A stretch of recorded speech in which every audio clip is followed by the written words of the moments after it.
जो है यानी कि पुनरुत्थान, यानी कि प्रभु का जी उठना, यानी कि रिजरेक्शन जैसे इंग्लिश में हम बोलते हैं, ये मसीह इतिहास की एक बहुत महत्वपूर्ण घटना है। पौलुस एक बड़ी अच्छी बात कहता है, पहला कुरिन्थियों 15वां अध्याय 14वां पद, अगर कोई पढ़ना चाहे उसको पढ़े। पहला कुरिन्थियों 15वां अध्याय और 14वां पद। हमारा प्रचार करना भी व्यर्थ है और तुम्हारा विश्वास करना भी दोनों व्यर्थ है। अगर मसीह जी ना उठता, मसीह जी उठा, इसलिए हमारा प्रचार जो है वो कोई मतलब रखता है, इसलिए तुम्हारा विश्वास करना कुछ अर्थ रखता है, क्योंकि मसीह मुर्दों में से तीसरे दिन जीवित हो उठा। हालेलुया। ये जो छोटे छोटे जवान बच्चे हैं, ये मेरी ओर ध्यान से देखो, तो रख दो बेटा। Very good, good boy. शोर ना मचाएं, बातचीत ना करें, नहीं तो अगला प्रचार तुम्हें करना पड़ेगा आपको। तो ये हमारे जीवन में एक बहुत महत्वपूर्ण घटना है।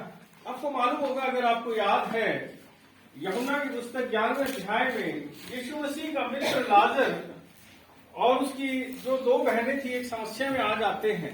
लाजर मर जाता है, दोनों बहनें बड़ी दुखी थी, परेशान थी, और प्रभु यीशु मसीह के पास जब उसके मरने की खबर आती है तो प्रभु यीशु मसीह 2 दिन और रुक जाते हैं, लेट जाते हैं, ऑलमोस्ट 4 दिन लेट जाते हैं। और जब वो अपने मित्र के घर में पहुंचते हैं तो उसकी बहनें उसको वहां मिलती है और उन बहनों से वो एक सवाल करते हैं, क्या तू विश्वास करती है तेरा भाई जी उठेगा? तो वो बहनों में से एक बड़े विश्वास के साथ एक जवाब देती है, जी प्रभु, हमें पता है पुनरुत्थान के दिन हमारा भाई जी उठेगा। क्या कहती है? पुनरुत्थान के दिन हमारा भाई जी उठेगा। क्यों मरियम ने, क्यों मार्था ने इस बात को अंदर रखा और क्यों ये रिलीज किया? प्रभु यीशु मसीह बात कर रहे हैं, क्या तुम विश्वास करती है तेरा भाई जीवित तो उठेगा? तो वो कहती है, मुझे मालूम है पुनरुत्थान के दिन हमारा भाई जीवित तो उठेगा। इसका अर्थ है यीशु मसीह, मरियम, मार्था, इन सब लोगों से पुनरुत्थान के बारे में पहले बातें किया करता था। जितना प्रभु यीशु मसीह ने स्वर्ग के राज्य के बारे में बातचीत की कि स्वर्ग का राज्य कैसा है और स्वर्ग के राज्य में कौन प्रवेश कर सकता है, पापों से मन फिराओ क्योंकि स्वर्ग का राज्य नजदीक है, उतना ही अधिक प्रभु यीशु मसीह ने पुनरुत्थान के बारे में भी बातचीत की। यदि प्रभु यीशु मसीह पुनरुत्थान के बारे में अपने चेलों को बार बार सिखाता आया और बातचीत करता आया, तो पुनरुत्थान शब्द, पुनरुत्थान को समझना हमारे लिए भी उतना ही महत्वपूर्ण है। आमतौर से जब हम प्रभु में नहीं थे तो हम सोचते थे कि लोग मरते हैं, जन्म लेते हैं, 84 लाख योनियां होती हैं, उसके बाद मनुष्य फिर से जन्म लेता है और मनुष्य इसी चक्र में घूमता रहता है। लेकिन बाइबल कहती है कि ऐसा कोई चक्र नहीं है। प्रभु के वचन में लिखा है, मनुष्य का एक बार जन्म लेना और उसका मरना तय है और उसके बाद न्याय होता है। लेकिन जब हम विश्वास में नहीं थे, जब हम प्रभु को नहीं जानते थे, तो बहुत सारी कथा कहानियों के बारे में जो जिसने प्रचार किया हम मान लेते थे। याद रखिए, एक मनुष्य का आत्मा 84 लाख योनियों में नहीं जा सकता, कभी नहीं जा सकता। तो कारण है क्योंकि मनुष्य ही है जो 3 चीजों से बनता है, शरीर, प्राण और आत्मा। बोलिए,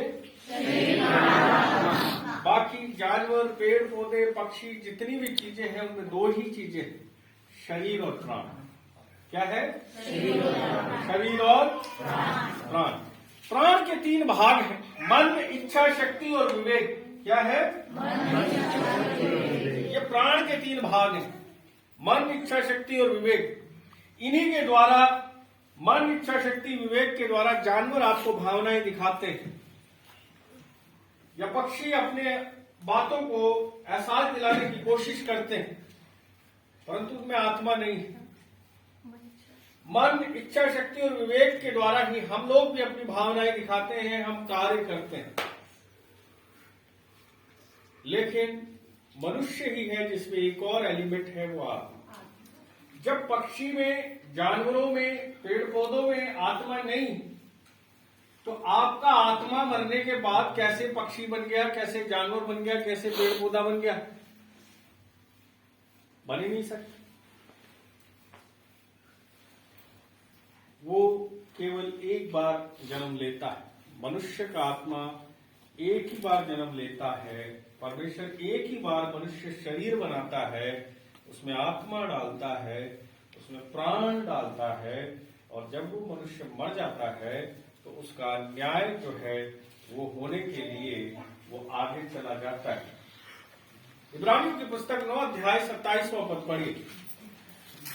मनुष्य एक बार जन्म लेगा और उसके बाद मरते ही उसका न्याय के लिए वो आगे की ओर चला जाएगा, उसका आत्मा आगे की ओर चला जाएगा। शरीर और प्राण दोनों पृथ्वी पर नष्ट होने के लिए यही रह जाएंगे, लेकिन आत्मा जो है वो आगे निकल जाएगा, और वो आत्मा जो है स्वर्ग जाएगा। इस बात पे निर्धारित है कि हमारे पाप परमेश्वर ने इस पृथ्वी पर माफ किए या नहीं किए।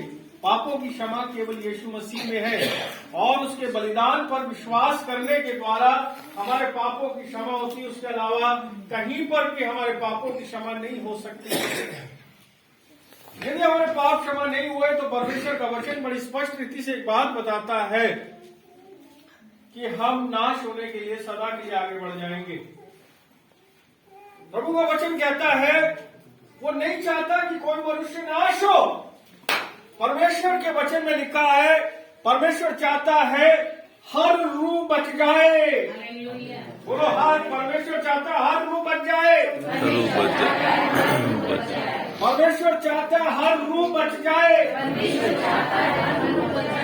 इसलिए हम सुसमाचार का प्रचार करते हैं, इसलिए हम गालियां खाते हैं, इसलिए कई बार हम पे हमले होते हैं, इसलिए कई बार हम दुखों और तकलीफों से गुजरते हैं, क्योंकि हम एक बात को जानते हैं कि हम तो बच गए, लेकिन हमारे पड़ोसी, हमारे रिश्तेदार, हमारे भाई बहन जो आज तक नहीं बचे, यदि अपने पापों में मर गए तो यह हमेशा के लिए नरक की आग में चले जाएंगे, नाश हो जाएंगे।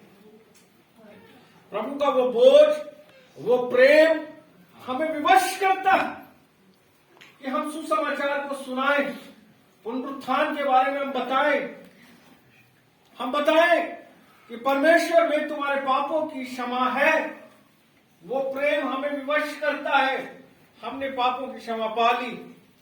हमें मालूम है कि यीशु मसीह पर विश्वास करने के द्वारा जब हम इस संसार को छोड़ेंगे, हमारे पाप क्षमा हो चुके होंगे और हम स्वर्ग के राज्य में प्रवेश कर जाएंगे। लेकिन आपको अच्छा लगेगा, आपका पड़ोसी जो इसके साथ आप उठते बैठते खाते पीते थे, आपके परिवार के सदस्य जो आपके साथ दिन रात थे, वो बिना पापों की क्षमा पाए हुए नाश होने के लिए नरक की ओर चले गए। क्या आपको अच्छा लगेगा? प्रभु के दास, एक बार डीएल मूडी साहब, ये बात 18वीं सदी की, सुसमाचार प्रचार करके आए। उन जमानों में माइक नहीं होते थे, लेकिन डीएल मूडी साहब की जो मीटिंग्स होती थी वो छोटी नहीं होती थी, वो मीटिंग्स बहुत बड़ी हुआ करती थी। और जब वो मीटिंग में प्रचार करके आए तो उसके बाद बहुत थके हुए थे। दिन में 2-2, 3-3 मीटिंग